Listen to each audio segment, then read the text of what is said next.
Good afternoon. İyi günler. We have a guest today for the And Now HR Summit. We have Carolyn Taylor, who's going to be one of the keynote speakers of HR Summit. Before Carolyn, welcome, and love to have you. Lovely, good to be here. And it's a delight to host you because let me do this also as an introduction. You've been one of the pioneers in the organizational development field for culture change. We've been following your work the last 30 years. You've worked with hundreds and hundreds, I think, as far as I remember, close to 800 companies, tens of thousands of leaders on culture change. And especially we were fascinated with your book, Walk the Talk on culture change. And we are delighted to have you as our guest and a keynote speaker in the conference on 10-11 November, but also today here. And we'd like to use this time as an opportunity to kind of have a sneak preview on your session and also some of your ideas. But yeah, please allow me to welcome you with our audience in Turkey. We are broadcasting on Zoom and YouTube at the moment to an audience of HR practitioners in Turkey. Well, thank you so much. I am very passionate about culture. I have been in my whole career, and to meet people who have that same passion, both with you, Alper, and your organization, but also more broadly in all the listeners here, I've decided it's become my life mission to really have the world understand how crucial culture is and what a differentiator it makes to business performance. So any opportunity to speak to people who believe in that, I love to do that. That's fascinating. I'm curious. I mean, we will have this as a conversation. I'm curious, what made you to decide to take this as a mission to work on the culture? So let me tell you the history of this. I actually started out in leadership development. So my original background is psychology. In fact, I used to work outside the corporate sphere. I used to run personal development programs very early on in my career, and then went inside. So I was interested in the development of the individual, as I'm sure many of you listening today are. And then what I noticed was I would be coaching someone in one organization, and then they would move to another organization and they would change their behavior.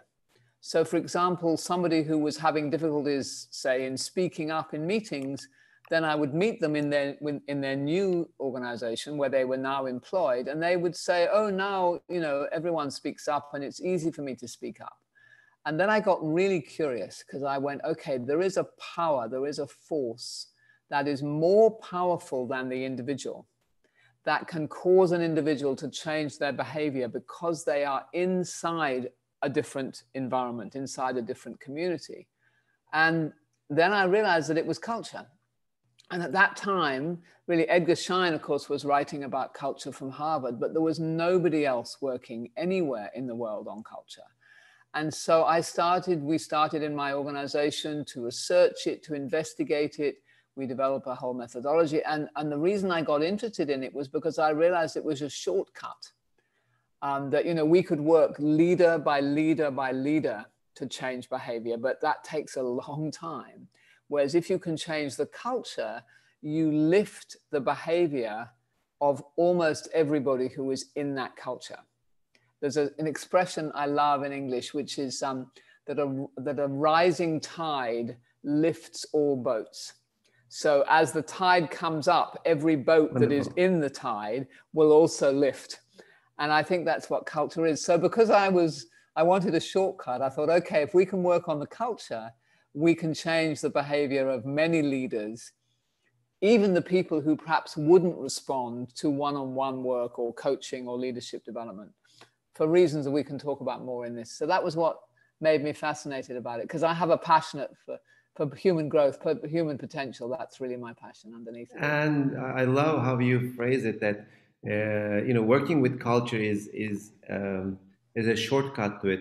On the other side, it's got its complexities because organizations are complex places. When I heard like shortcut, I was like, yes and but I empathize with the fact that, you know, it's much shorter cut than the individual work. And working one by one. Well, if you've got Yes. 70,000 people in your organization, for example, you know, working one by one is going to take a long time. Yes, and the other, I think, something I wanted to contribute here is in my also work with the executives and organizations, what I noticed is executives, they don't have fixed identities, not necessarily. The culture develops behaviors and multiple identities in a way. So they work in one way in one set of behavior in one culture, and they end up working completely different and performing differently in another culture if they have the adaptability. So lots of times you reminded me the case that lots of times a problem, an issue with an executive could only be solved with dealing with the culture behind it. It would be almost like fighting with the windmills, just trying to work on the person with the coaching or any other means of development. I would agree with you, and I would say not just with executives. So, for example, when I listen to leaders saying, "Oh, you know, I wish our people would take more ownership," you know, so often senior executives are pointing the finger and saying, you know, there's something wrong with our people. They're not taking ownership, or they're too bureaucratic, or they're not thinking one team, they're not thinking enterprise, you know, the sort of things an executive will say. And then I kind of like to say, well, who's responsible for the culture in which they sit? Because if you can change the culture, then you will find, that's what I mean, that people in it, it's like the rising tide, the people in your organization will respond to the standards that are set in the culture. And what is tolerated, one of the definitions I like to use about culture is that it becomes what is tolerated. So if the organization tolerates mediocrity, if it tolerates self-centeredness, if it tolerates people waiting and not taking the initiative, then behavior will often sink down to that, you know, bringing, in a sense, it brings the worst out of people.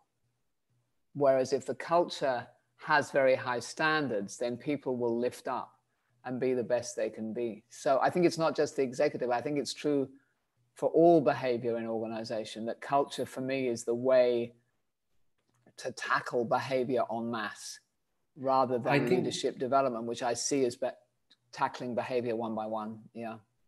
I think your pointer about you know, how the cultures develop, like in terms of the culture is what is tolerated in the organization, is one of the most practical pointers that I have ever seen in my and heard in my career about culture.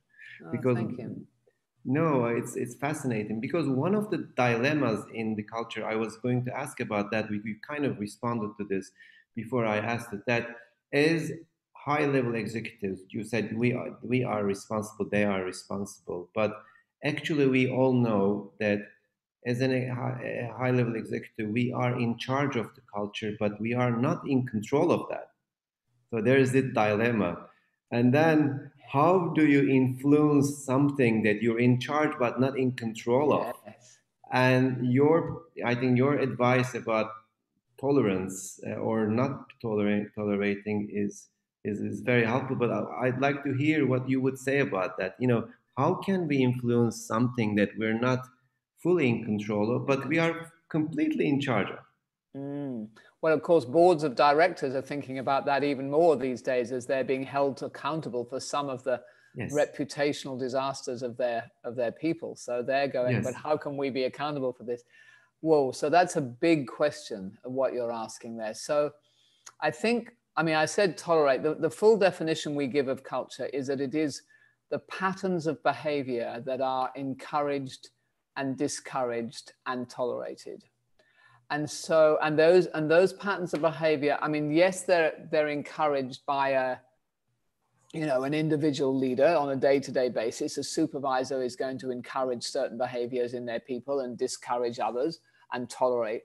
But the organization's system, and that's where I think HR plays such an important role, I mean, the talent management system in its entirety, I think, is one of the strongest vehicles through which an organization encourages and discourages and tolerates. And that's everything from who gets promoted, extremely powerful. Who gets promoted is a very, very powerful symbol of what is really valued. So if you say, you know, we value diversity, for example, but then you promote people who are clearly, you know, extremely sexist and, you know, are not diverse and whatever, then, you know, your actions and your behavior, your actions and your talk, your walk and your talk are not the same. And that's why Walking the Talk was the name of my book, is the name of my company. So I think the talent management system is one way that the organization as a whole shapes behavior. And within that, of course, is the choice of leaders, so the appointment of leaders. And that is in the control of the top people in an organization. So if you tolerate mediocre leadership, then you can be sure that those mediocre leaders will in turn be tolerating poor behavior right through the organization. So that's the second thing. The third thing then would be the way that you invest, you know, where you're investing money. So are you investing money in developing the right behaviors, in skilling people up in what that means or not? Other symbols and powerful symbols would be, you know, what the senior executives measure is another powerful influencer on the whole culture, which they do have control over. And then when something does go wrong, how they act on it, you know, whether people feel they can speak up and all those things. So they have much more control than they think, I think. Well, yeah, these are wonderful insights into, against the excuse of like, we're not in control of, but I think this is how we can take more charge and more influence towards changing the culture and giving the right set of behaviors or values through talent development and through hiring the right people or promoting and investment, and the performance reviews and everything.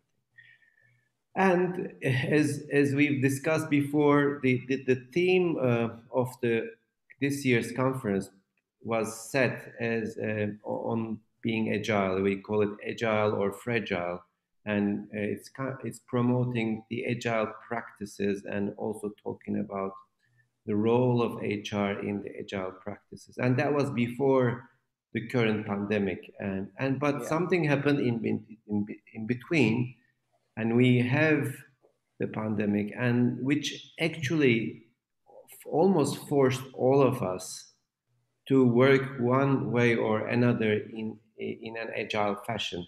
Some of us already were practicing the rituals and the methodologies of the agile practice, but some of us found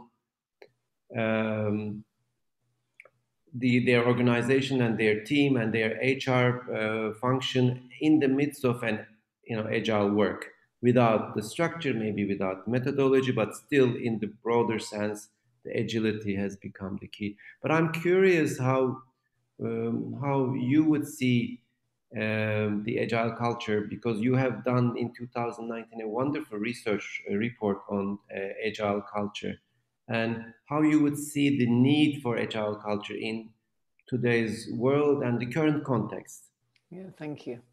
So I think you're right, Alper. And so let's be very broad in our definition of agile for the purposes of this, which is really the ability to respond to what's happening in the outside world, pivot quickly, make corrections, and set a new course. I mean, that's the definition of agility you would find in the dictionary before people took agile and gave it a capital A and made it mean a particular methodology, which some of the listeners might be involved in. So if your organization is involved in agile with a big A, then you will know that there are certain practices and rituals and processes that you learn how to do, Scrum, and I mean, we could list them all. But what we found is very interesting is whether or not you are calling people who are following the big A agile practice. We found when we researched companies who were, and we spoke to a number of companies who either were or about to do that. And what we found is that most of them were doing agile as opposed to being agile. And when I say doing, doing agile means we are following whatever ritual, whatever processes, excellent processes, by the way, and transformative. And I would highly recommend any organization who's not going down that path yet to go down that path. But what we found is that people were saying we're following all these practices, but it's not working. And what we realized is that in order to be agile, you have to tackle agility at the culture level. And what we found, and we can talk now even about everyone's experience in the last 6 months. For example, we found 4 characteristics you had to have in your culture. One of them was empowerment. So you have to have an organization where there is a comfort with people making decisions without being directed entirely from the top in doing that. Teams being able to get together and fix things. And if you think about what's happened to all of us in COVID, I mean, for a start, there is something wonderfully unhierarchical about Zoom or Teams or whichever, you know, because everybody is reduced to a square on your computer, which is 1 inch by 2 inches. Have you noticed that? So we're all the same size. I'm not more important than you. The boss is not more important than their person. We're just all a group of individuals who are sitting at home, you know, in our rooms. You can see my room here with the pictures of my kids behind me. And suddenly we're all just human beings. So I think that was very powerful from a point of view of empowerment. And one of the things we've found that I'd be interested in whether the listeners have found is that we found that people are speaking up more on Zoom than they do face-to-face. That there is something liberating about being on a Zoom meeting, and we're finding more equality.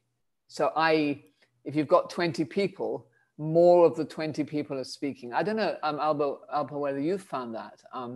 It's been very interesting. So even the process has been empowering of being online.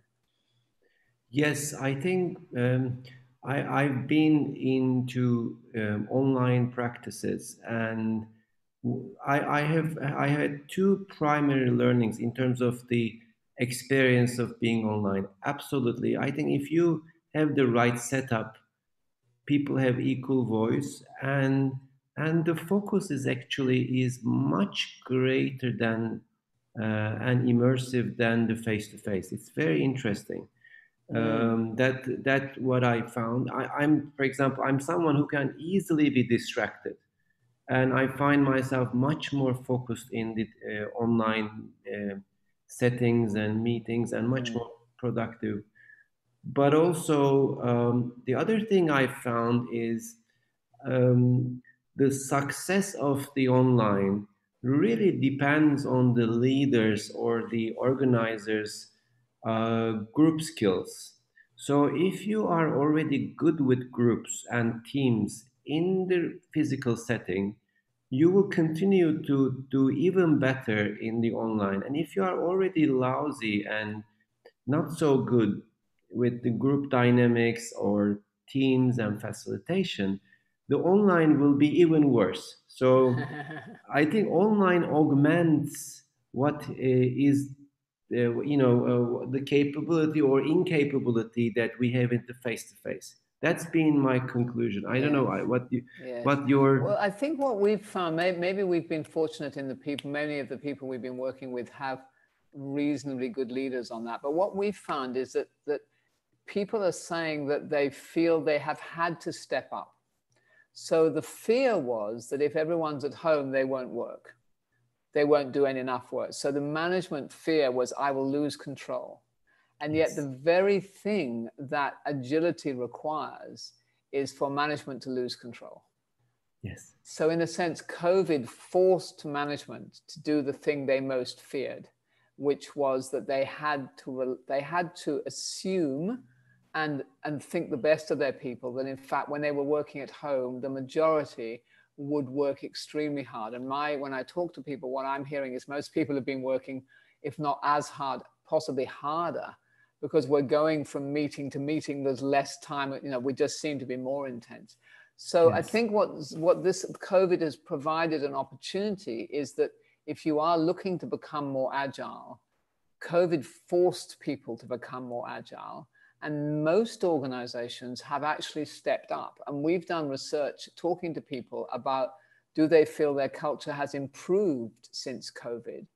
And the answer in most cases has been yes, particularly around this concept of empowerment, where people have said, my manager finally realized that it was quicker for me and my colleague to get together and sort this thing out, rather than trying to wait till we could get all the senior people on a Zoom call together. And so that's the very thing that you want with agility. You want people to be empowered and to feel they can make decisions and to feel that they can make decisions quickly. And that has been the COVID. So we've all had well, not all, but many people, I think, have had a taste of what's possible. And empowerment is one of the four. But I mean, that was one I wanted to really highlight because I think it is a very powerful one. Another one that is powerful is experimentation, the willingness, if you want to be, if you want to be more agile, is to be willing to try something and then it fails and you innovate and you do something different. Now, if you think about COVID forced all of us into situations we didn't know how to do, whether it was, me not knowing how to put the mute button on Zoom or us not knowing how to work with a work at home workforce, or I mean, everybody in all of us in life, not just in our organization, we've all been thrown into outside of our comfort zone and we've all made mistakes. Yes, and so I think that again, in a sense, it has given us an opportunity. If you think about those two things, empowerment and the willingness to experiment, which are both crucial for an agile organization. So my invitation is to say, take the best of what's happened in COVID, or what is happening, because I don't think we're over yet. We start talking about it in the past tense, a big mistake, I think. So take the best of what's happening and say, what are the patterns of behavior that are emerging? And how can we embed those so deeply in what we do that even when people start going back to work, we don't lose that. And I have a podcast called Walking Your Talk, which is on iTunes and Spotify and so on if you want to. But I've just recently done some episodes which are about the new normal. I mean, they were done about a month ago, if you look back and one of the things was saying was to work with your teams. As HR people, I think you can all do this, facilitate a conversation, which is what have I not missed about how life was before? What am I loving about this work situation? And what people will tell you are the things we're talking about. They will talk to you about feeling more empowered. They will talk to you about feeling that we're having to pivot and make mistakes, and start your organizations thinking about how can we capture what we've learned and use that as a springboard for building a more agile culture. Because I think on the one hand, it's been a gift. And I know there are for many of us, this has not been a gift. And many people have had terrible things happen to them, to their families. And I don't want to in any way underplay that. But if we look at it from an organizational development point of view, I think COVID has been a gift. And yes, so I would definitely agree with that. I think your points made me think about organizations, and one of the common misconceptions about organizations is we see them as things and we associate them with the symbols and buildings and organizational charts. And when you look at actual practice, organizations are not things. They are actually simply a group of people in communications, in the simplest sense, in conversation. Yes. And COVID, in a sense, has stripped it all away. So we are just faces with backgrounds sitting, having conversations, and we're still making our business run. You know, people are making decisions, organizations are continuing to deliver profit. You know, services have been delivered to customers. I mean, of course, there are some people, the essential workers, who are going into work to do, but it's extraordinary. I mean, you're right, Alper. It's stripped it away and maybe reminded us what organizations really are. The core of an organization, exactly. And and we would always tell them when we would do work with clients, if that's true, if you can change or shift your conversations, you can change and shift your culture. It's as simple as that. Yes. And we still have this modality, this opportunity in the current setting, and we are also forced even to be more agile. So I love how you present. So we talked about why we're here, why we need an agile culture. We talked about some of the pillars, the empowerment, the conversations of the agile culture. But maybe you could, I would love to hear from you, based on your experience, your client in the recent times, how can HR facilitate this transition to being an agile culture? Right.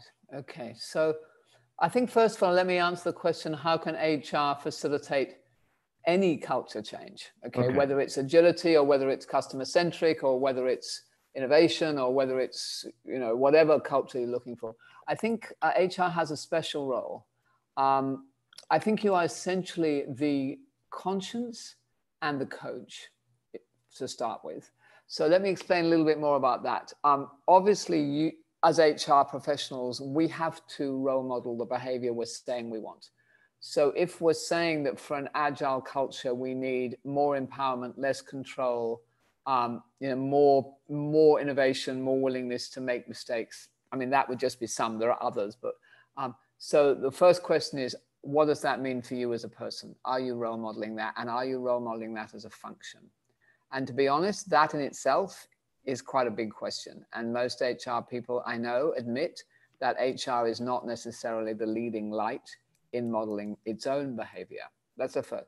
The second contribution that HR makes, and there are three, is that when I said before that culture is about what is encouraged and discouraged and tolerated, is I think as HR people, we have a special responsibility to coach, for example, if we're HR business partners, to coach our leaders on the behaviors they display.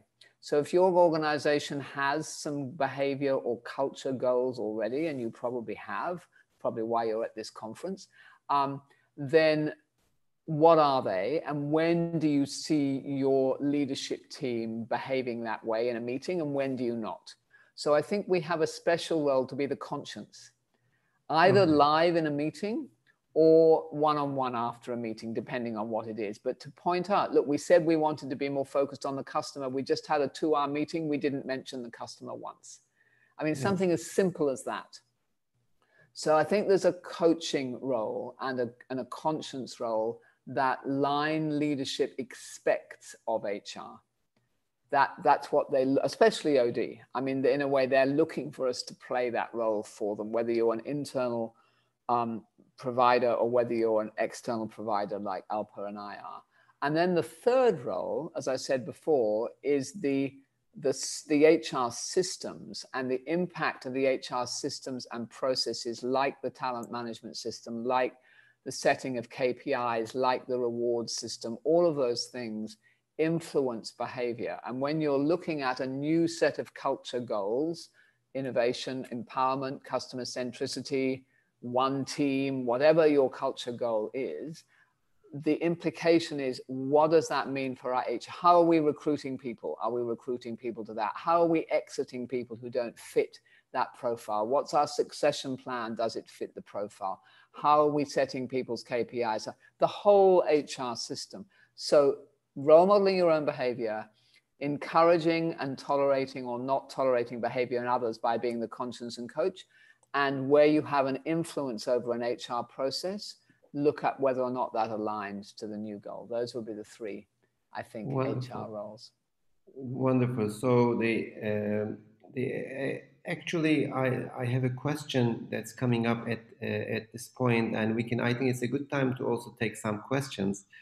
But this conversation has been delightful, so I think we almost ran out of time.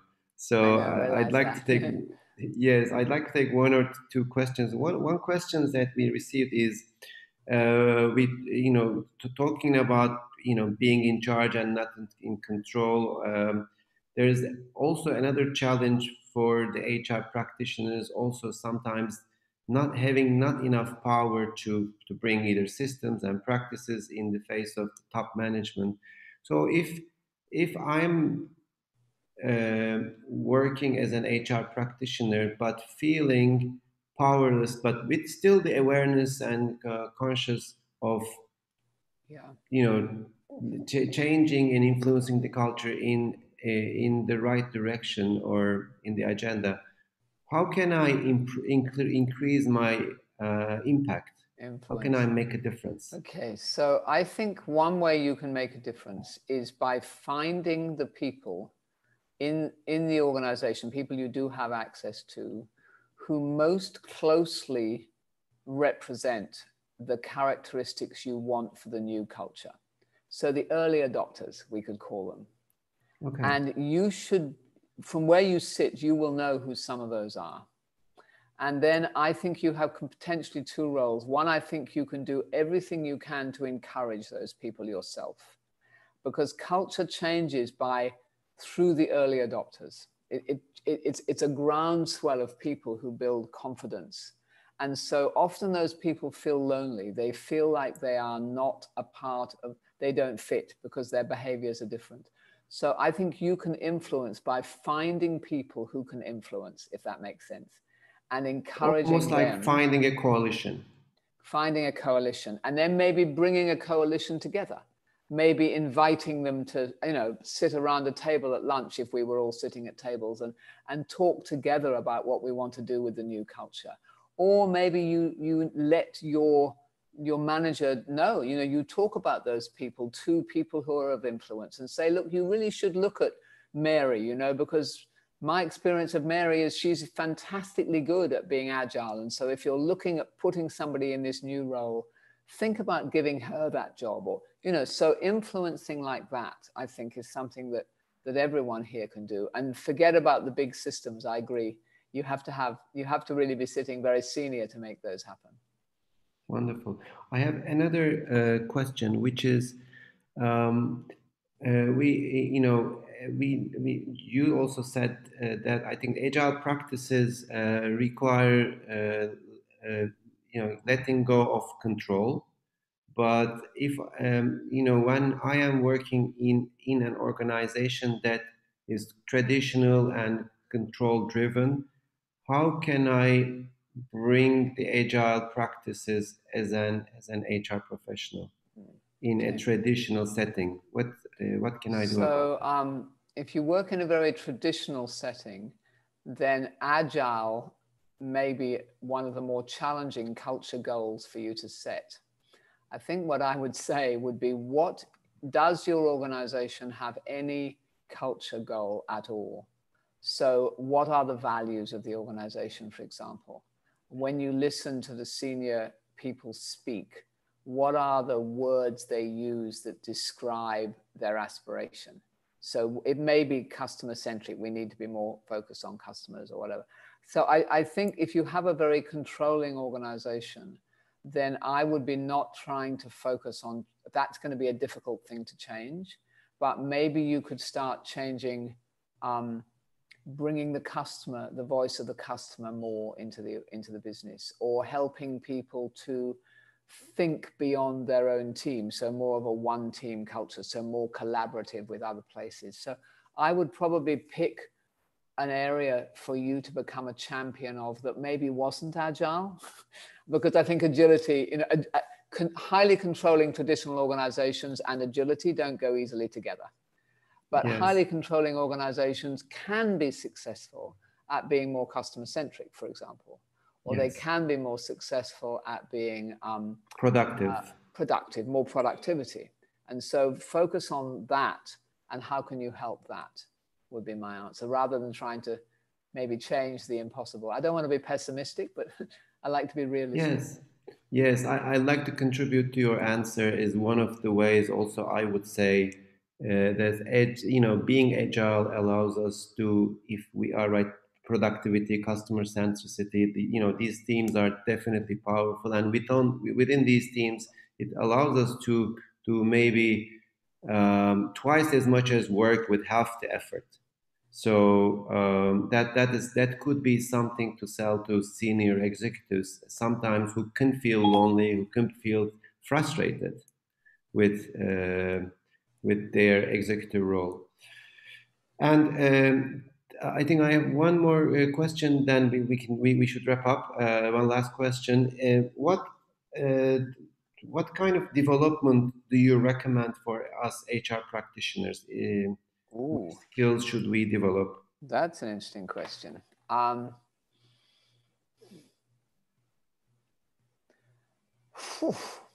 Well, I mean, on the broader level, understanding culture, I mean, I do think that culture is a new discipline. I compare culture as where marketing was at 50 years ago, where marketing didn't exist as a discipline. And people confuse marketing with sales. Now I think people understand that culture, leadership, culture management is a whole discipline in its own right. And I think in 50 years' time, it's going to be so much more developed than what it is now. So if you're starting out in your career, I would encourage you to develop the skills of how you contribute to changing culture and what that means. That's at the macro level. At the micro level, I would say that the key skill is the skill of how to speak up and how to give feedback on behavior that is taken in a constructive way. So we said before about not tolerating, how can you, when you see someone behaving in a way that doesn't line up with the agile culture or whatever culture goal, how can you point that out in a way that is skillful and constructive? So that's the micro skill. The macro skill is what does it take to lead culture? So in a way to deepen our relational skills, both at the macro and micro level, and micro level definitely speaking up, assertiveness, but also giving feedback, which you meant earlier as with coaching skills and conscious, being the conscious. I think these are the tangible skills of that. That's wonderful. Yeah. It's been a delightful conversation, Carolyn, but I'd like to just ask you one last question from myself. So what would you like our audience to think about after this conversation until the conference, and kind of focus on as key takeaway, key learnings, or as almost like an inquiry between now and then on the culture and being an agile culture? What are the key points that you want to leave them with? So I think the key point, if you can come to the conference with as much information as you can about what are the behaviors that your organization is trying to embed as norms in order to achieve what they're trying to achieve as a business. So often a question I will ask is, when I hear a business conversation going on, if you're sitting in some business conversation, the question is, how do you need people to behave differently from how they're behaving now in order to achieve this? So if you ask that question as an HR practitioner of non-HR people, you get some very interesting answers, because they start to articulate in a way what their behavior or culture goal is in their pursuit of being agile, being customer centric, being more accountable, whatever their goal is. So if you come going, okay, my organization needs more of this behavior, then Wonderful. I think certainly my responses will then be to show you how to get that. Wonderful. We are really looking forward to welcoming you in the conference. And thank you so much for your time and sharing your insights with us. It's been a true pleasure being with you. Thank you. And if you want to hear more, my podcast, Walking Your Talk, it's all free, of course, 10 minutes every week, just a real quick insight. So you can get a We will be sharing that with the recording of that session. Oh, thank you so much. A link to your podcast, and I we like will to be know people following listening. that. Great. Wonderful. Okay. Thank you for all the work you've done, and thank you for being with us. Okay. Until next time. Absolutely. Goodbye. Bye-bye.